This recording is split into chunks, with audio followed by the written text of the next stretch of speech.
itu akan menjadi penebal bahwa sebenarnya PDIP dan Gerindra, Prabowo Subianto dan Megawati Soekarno Putri sangat mungkin akan berkoalisi di 5 tahun yang akan datang. Karena saya kira tanda-tanda alamnya bahwa PDIP akan bergabung dengan Prabowo Subianto ini sudah mulai kelihatan secara signifikan. Pertama misalnya kita sering kali mendengar pidato Prabowo Subianto yang mengatakan politik itu harus saling merangkul, politik itu saling akomodatif. Ya, politik saling akomodatif, bahwa bersaing itu ala kadarnya, tapi setelah Pilpres usai, satu sama yang lain, pihak-pihak yang selama ini saling berseteru, saling berkompetisi, itu bisa berkongsi untuk kepentingan bersama. Itu kan tanda alam yang menurut saya, mazhab politik Prabowo memang ingin merangkul semua hal, semua orang dan semua pihak, sekalipun pihak-pihak itu adalah berseberangan selama ini.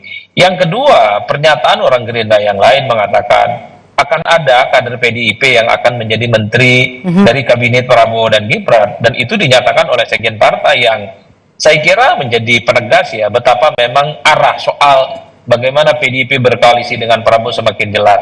Sementara tanda-tanda alam yang ketiga, elit-elit PDIP pun juga sering mengatakan bahwa mereka sudah sering berkomunikasi dengan elit-elit Gerindra soal kemungkinan kerjasama di masa yang akan datang, apalagi mereka mengatakan ketika ketua DPR dijabat lagi oleh Puan Maharani, itu artinya sejak saat itulah sebenarnya kerjasama politik antara PDIP dan Gerindra menjadi titik tolak untuk melakukan kerjasama di masa yang akan datang.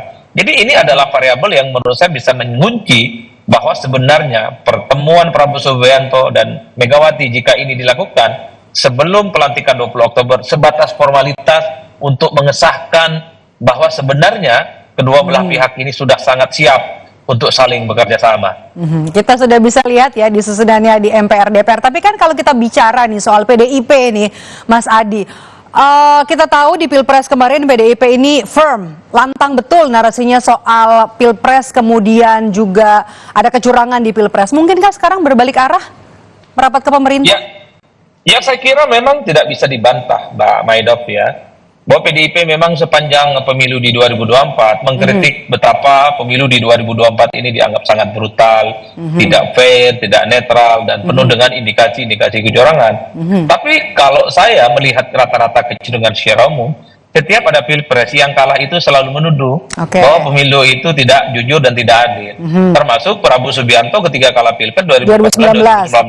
Melakukan hal yang sama, meski kita tahu setelah itu pihak-pihak yang biasanya menyerang bahwa pemilu itu tidak adil dan tidak fair sering menjadi bagian dari koalisi pemerintah. Saya kira bukan hanya PDIP, partai seperti PKS, kemudian PKB, seperti Nasdem, dulu juga adalah dalam banyak hal cukup konfrontatif menganggap pemilu di 2024 ini tidak adil. Bahkan mereka dalam banyak hal juga menolak gagasan-gagasan terkait dengan keberlanjutan Prabowo Subianto sebagai pelanjut Jokowi, menolak IKN yang dianggap ugal-ugalan, ini rezim infrastruktur dan seterusnya. Tapi pada akhirnya mereka juga berkongsi. Oleh karena itu bagi saya setelah Pilpres usai, maka konsolidasi mempertemukan kepentingan masing-masing itu dilakukan. Saya melihat titik temu koalisi antara PDIP dengan Gerindra, Megawati dan Prabowo itu adalah kepentingan politik bersama. Disitulah yang menurut saya di mana dua partai ini, dua belah pihak ini sebenarnya tinggal nunggu waktu untuk saling berkoalisi untuk disahkan segera. Jadi Anda melihat PDIP yang paling terakhir nih untuk balik arah ya? Sepertinya begitu.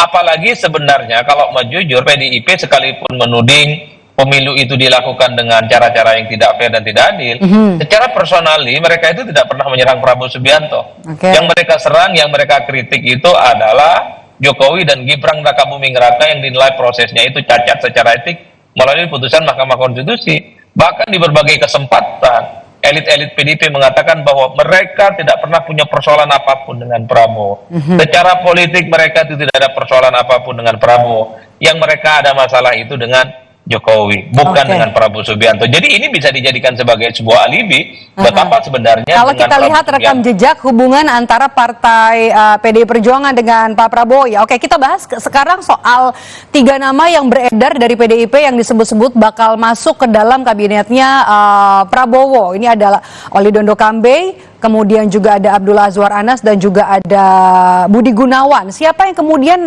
paling besar peluangnya meskipun ini sebenarnya disebut langsung oleh Said Abdullah ya, 3 nama ini? Ya saya kira tiga-tiganya cukup potensial karena sosok-sosok ini adalah sosok yang dinilai punya kontribusi dan menjadi orang-orang di lingkaran penting PDIP. Sosok ini tentu telah melalui proses diskusi dan mekanisme yang cukup panjang. Karena kalau saya mempelajari PDIP dalam studi-studi politik misalnya, PDIP ini kan tidak gampang merekomendasikan orang. Jadi yang direkomendasikan itu adalah sosok yang dinilai pastinya dia merepresentasikan kepentingan partai, dinilai sebagai perwakilan partai, dan dia adalah replika dari politik partai. Jadi nama-nama ini kalau kita tracking satu persatu adalah sosok yang sangat identik dan teridentifikasi sebagai orang yang cukup matang di PDIP dan sangat dekat dengan Megawati Soekarno Putri. Jadi kalau betul bahwa PDIP itu dapat 3 jatah menteri, maka 3 orang ini sangat mungkin adalah nama-nama yang nantinya akan membersamai kabinet Prabowo Gibran di masa yang akan datang. Saya kira di situ, Mbak, konteksnya. Oke. Kalau PDIP jadi bergabung, kalau kita kutip dari Mas Adi bilang tadi sebenarnya hanya sekedar, sudah pasti sebenarnya kalau kita baca ya, bergabung ke pemerintahan Prabowo Gibran nanti, jangan lupa ada Gibrannya di belakang. Bagaimana positioning Jokowi? Ya, saya kira memang secara psikologi politik ya, jangankan Jokowi, partai-partai pendukung utama dari Prabowo pasti tidak happy dengan adanya partai-partai baru berkoalisi dengan mereka. Karena apapun pemilu itu kan ada jerih payah, tujuan utama adalah untuk jadi menteri dan mengakumulasi kekuasaan.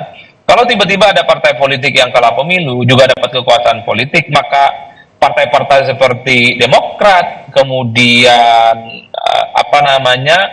seperti PAN misalnya, seperti Golkar, itu pastinya tidak happy. Karena ada orang yang kalah pemilu, kalah pilpres, ikut serta untuk menikmati kekuasaan. Tapi Mas Aye yang terakhir pernyataannya bilang kalau itu adalah hak prerogatif, terima-terima saja. Oh, kalau itu persis, karena persoalan apakah PDIP akan diajak atau tidak, itu kan ada di tangannya Prabowo Subianto sebagai presiden terpilih. Jadi sekalipun partai-partai mendukungnya itu tidak happy, tidak nyaman, ada orang baru ada di dalamnya, ya itu pasti akan diterima dengan lapang dada, karena mereka itu hanya partai pengusung, bukan partai utama.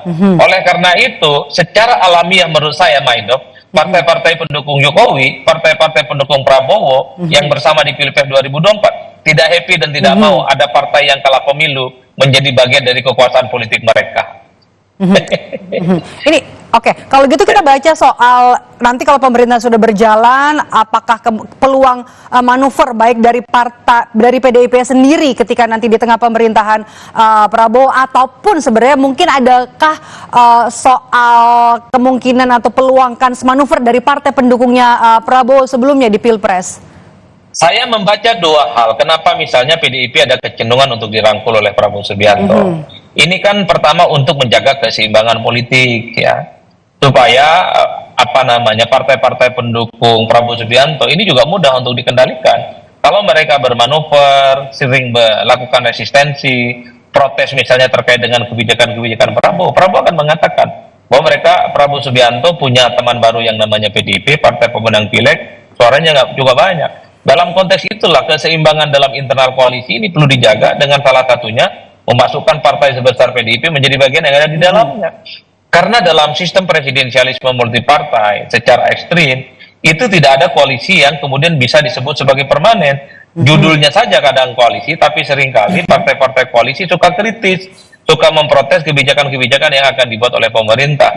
Dalam konteks itulah sepertinya memasukkan PDIP menjadi penting untuk menjaga keseimbangan secara politik di internal koalisi. Tapi yang kedua, ini yang saya kira menjadi kekhawatiran kita bersama. Kalau betul PDIP bergabung juga dengan Prabowo dan Gibran, maka nasib oposisi di masa yang akan datang pastinya wassalam. Karena di negara ini partai politik kalau sudah menjadi bagian dari kekuasaan pemerintah, mustahil dia akan protes, mustahil dia akan melawan, sekalipun kebijakan-kebijakan itu bertentangan dengan hati nurani rakyat.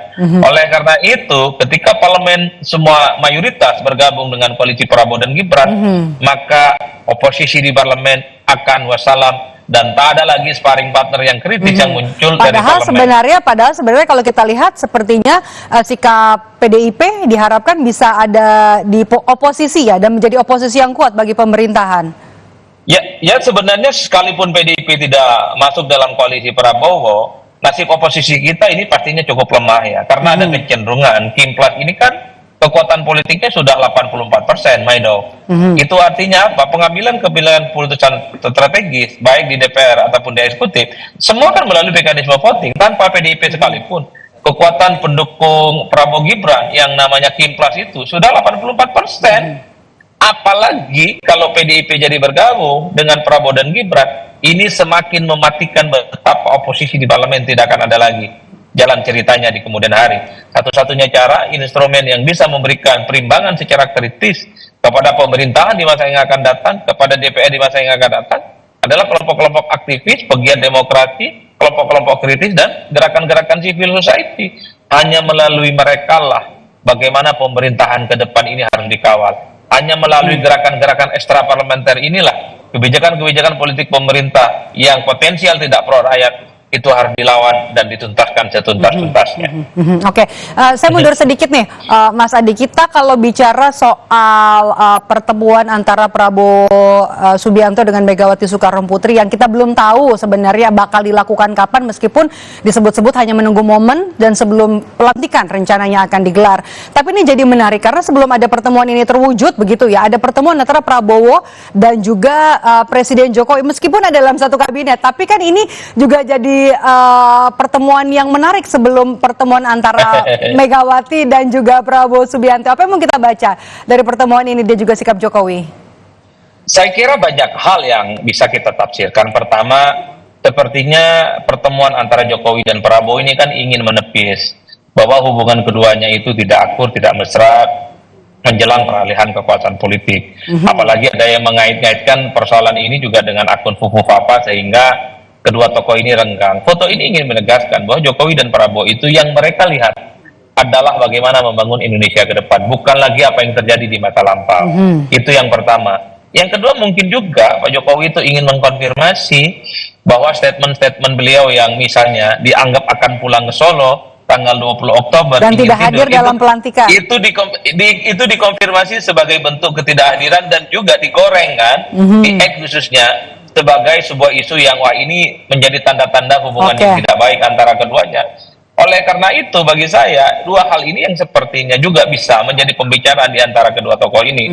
Tapi secara prinsip yang ketiga, bisa saja pertemuan antara Jokowi dan Prabowo ini bisa dimaknai bahwa per hari ini Jokowi itu dengan Prabowo adalah satu kekuatan yang tidak bisa dipisahkan dengan yang lainnya. Jadi sekalipun ada isu bahwa PDIP dan Prabowo akan menjadi kuat dan solid, tapi Jokowi ingin mengunci dengan pertemuan bahwa Prabowo itu adalah Jokowi dan Jokowi adalah Prabowo, yang menjadi kesinambungan. Mereka itu sustain, punya kepentingan yang sama, punya ide dan gagasan yang sama. Bagaimana proyek-proyek mercusuar dan kepentingan politik bersama di 5 tahun yang akan datang sama-sama diakomodir untuk kepentingan bersama demi kepentingan mereka dan tentu untuk bangsa dan negara. Sepertinya itu pesan politiknya yang ingin disampaikan. Baik, terima kasih sudah memberikan ulasan di Rumah Pilkada hari ini, Direktur Eksekutif Parameter Politik, Mas Adi Praitno sudah bergabung bersama kami. Sehat selalu, Mas Adi.